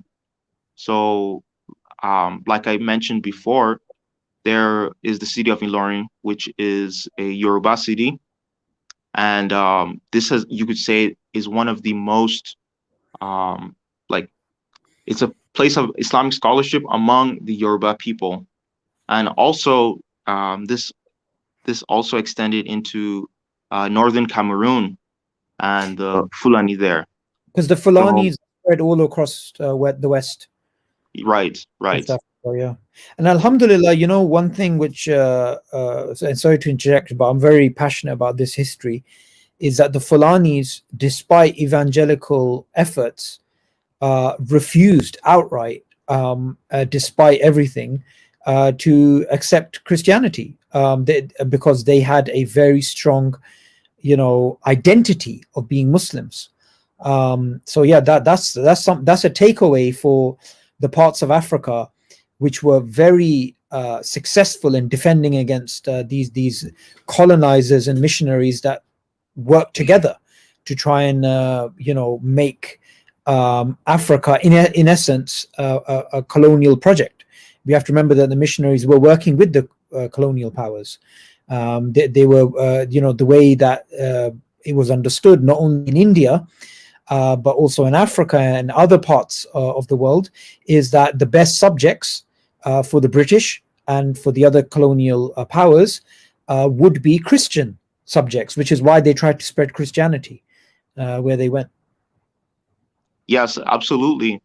And they like, just to like further your point, like Islamic education is definitely very, very strong in the north and in amongst the Hausa and Fulani. And it's actually been, you could say, one of the causes of tension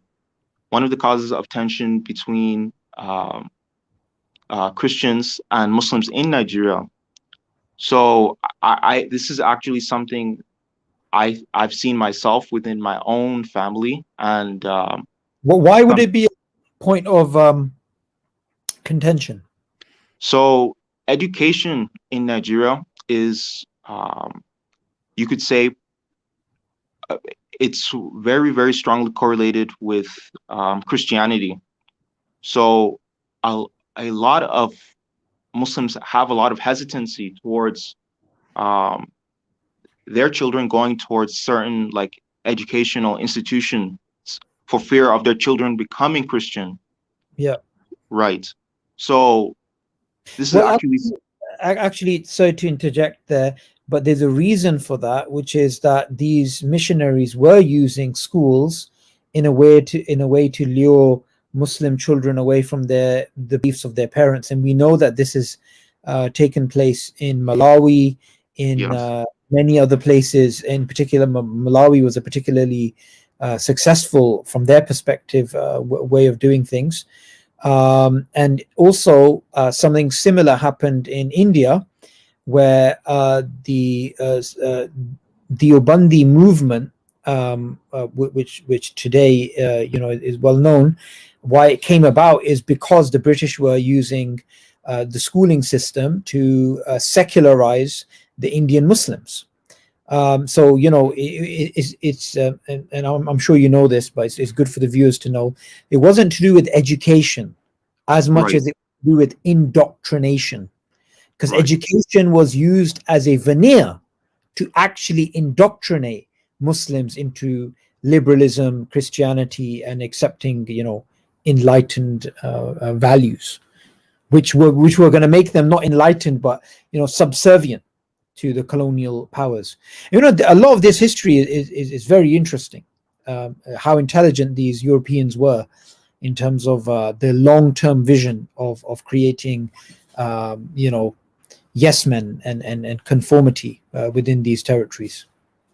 Yes, and Brother Saburo, you are absolutely right. One of the things they would also try to do is to try and have the children of the like ulama or aristocracy, if they could ideally get them to become Christian or to, I guess, liberalize them. They thought, these would be good clients for us to enact our rule, or I guess further our evangelism or whatever the agenda was. So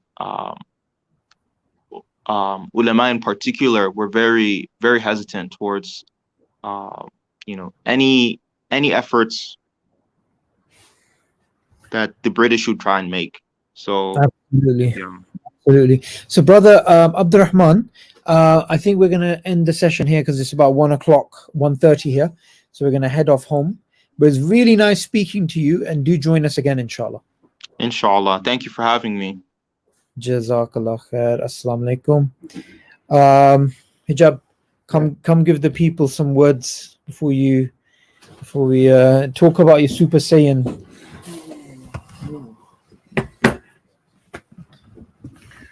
Yes. So yeah, the struggle continues, and it will continue until we do what we need to do the next 5-10 years in the dawah. where obviously we ask the questions that we need to ask on this platform, but we also make it a place where we remind each other to continue the dawah struggle, you know. And we're all part of this together, one family. And till next time, assalamu alaikum wa rahmatullahi wa barakatuh. All right. Jazakallah khair. Assalamu alaikum, everyone.